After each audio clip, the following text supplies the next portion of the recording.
पूरी कायनात में किसी बादशाह के इतने नौकर नहीं। हाँ, जितने हुसैन इब्ने अली के नौकर। क्या है हुसैन? हुसैन एक शख्स नहीं, हुसैन एक नजरिया है, हुसैन एक फिक्र है, हुसैन एक मकतब है, हुसैन एक अदारा है, हुसैन एक यूनिवर्सिटी है, हुसैन अरूज इंसानियत है, हुसैन मेराज बंदगी है, हुसैन इतनी बड़ी ऊंचाई है कि पूरी कायनात में इतने लोग यजीद के नाम पे जीने को तैयार नहीं जितने हुसैन के नाम पे मरने को तैयार। यहां तो अब तो सिर्फ चंद साजिशें और चंद धमकियां दी गई हैं ना। जब बाजू कट रहे थे, जब हाथ कट रहे थे, लोग तो तब भी करबला जा रहे थे। जब मतवक्कल का दौर आया था, उसने कहा था कि अगर क्या है, लोग क्यों करबला की तरफ जाते हैं? यह बासी बादशाह था, यह बहुत मलऊन था, जालिम था। उसे उसके वुज़रा ने बताया कि हुसैन की करबला की ज़ियारत नहीं रुक रही। इसने कहा क्यों नहीं रुक रही? उसने कहा जी हुसैन की आशिकी पड़े। इसने कहा इतना टैक्स लगा दो कि कोई हुसैन की ज़ियारत के लिए जाए ना। जब उसने बहुत ज्यादा टैक्स लगा दिया और ऐलान हो गया कि अब जो करबला जाना चाहेगा इतना टैक्स देगा तो करबला जाएगा, अगले दिन मतवक्कल की मौत हो गई जब उसने देखा कि उसके शहर की सबसे गरीब औरत सबसे पहले आ गई। शहर की सबसे गरीब औरत सबसे पहले आई और उसने आगे जो जुमला कहा वो जुमला तुम्हारे अकीदों के लिए।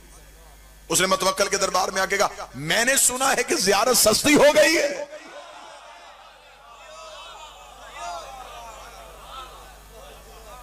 उसने कहा बुढ़िया टैक्स लग गया है। उसने यूं ही जल्दी से चादर का पल्लू खोला, खोल के यूं दिनार निकाले, ये पकड़ जाऊं। यूं गिरते हुए दिनार देके मतवक्कल ने कहा तू तो बहुत ज़ईफा गरीब है, तेरा तो कमाने वाला भी कोई नहीं, कहां से लेके आई है? उसने कहा जिसने बुलाया है उसने दिए।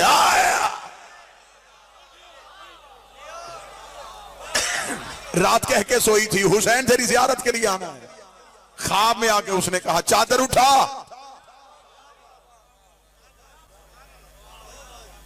जिसने बुलाया उसने दिए। पकड़ अब जाऊं? इसे का रुक, अभी करबला नहीं जाना। इसने फौरन वुज़रा को बुलाया, वुज़रा को बुला के इसने कहा नहीं टैक्स लगाने से नहीं होगा, हुसैन तो अपने नौकरों को दिरहमो दिनार दे रहा है। उन्होंने कहा फिर क्या करें? उसने कहा कोई और सख्त शर्त लगाओ। क्या शर्त लगाएं? उसका जो हुसैन की ज़ियारत के लिए जाए उसका एक बाजू काटो। बाजू कटवाएगा करबला जाएगा।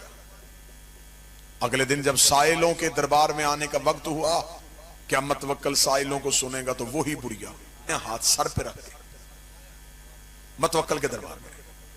मतवक्कल ने कहा बुढ़िया अब क्यों आई है? उसने कहा मैंने सुना है ज़ियारत मुफ्त हो गई है।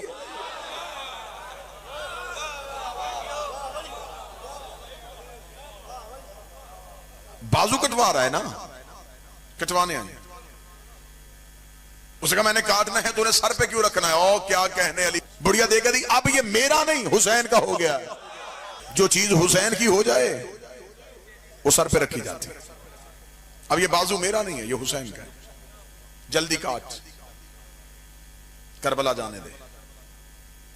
उसने कहा अभी का भी असूल बदल देते हैं, फिर एक बाजू नहीं दो। बुढ़िया ने कहा दोनों काट। उसने कहा पांव भी कटेंगे। उसने कहा दोनों काट।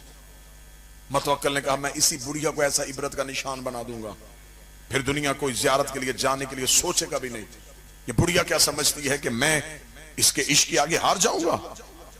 इसने कहा अभी इस बुढ़िया के बाजू भी काटते हैं, इसके पांव भी काटते हैं, फिर देखते हैं ये ज़ियारत के लिए कैसे जाएगी। मतवक्कल अपने महल के बाहर मीनार पे खड़ा हो गया। बुढ़िया के बाजू कटवाए गए, बुढ़िया के पांव कटवाए गए, खुद महल के मीनार पे खड़ा मंजर देख रहा था और उसने अपने सिपाहियों से कहा धक्का दो बुढ़िया को दरबार से बाहर, अब मैं देखूंगा कटे हुए हाथों से, कटे हुए पांव से चलेगी कैसे, उठेगी कैसे, जाएगी कैसे। जो ही सिपाहियों ने लहू से भरी बुढ़िया को यूं दरबार से बाहर धक्का दिया। मतवक्कल मीनार पे देख रहा था, अभी धक्का देके अभी बुढ़िया जमीन पे गिरी नहीं, या एक घोड़े सवार आया, उसने हाथ से बुढ़िया को उठाया, अपने घोड़े के ऊपर बिठाया, बुढ़िया मुआविया ने जाते जाते मतवक्किल की तरफ देखा, शुक्रिया, पहले चल के जाना था, अब वो लेने आ गए। तस्लील किया गया था कि जो भी काफिला आएगा एक कत्ल करवाएगा और बाकी जाएंगे। बादशाहत की आंखें तब फट गईं जब कत्ल होने वालों की लाइन लंबी थी, ज़ियारत में जाने वालों की लाइन थोड़ी थी। हर कोई कहे मुझे कत्ल करो, इन्हें जाने दो, मुझे कत्ल करो, इन्हें जाने, मुझे कत्ल करो, इन्हें जाने। एक दूसरे पे सबकत ले रहे थे, नहीं तू जा, मुझे कत्ल होने दे, तू जा, मुझे कत्ल होने दे। आखिर बादशाह ने तंग आके कत्ल होने वालों से आके पूछा, उन्होंने कहा तुम्हें जिंदगी से मोहब्बत नहीं, कत्ल हो गए इन्हें क्यों भेज रहे? उन्होंने जो जवाब दिया वो जवाब भी शिया कौम का अकीदा था। उन्होंने कहा हम इसलिए कत्ल हो रहे हैं, इन्होंने जाके हुसैन की कब्र चूमनी है, हमने कत्ल हो गए हुसैन के कदम चूमने।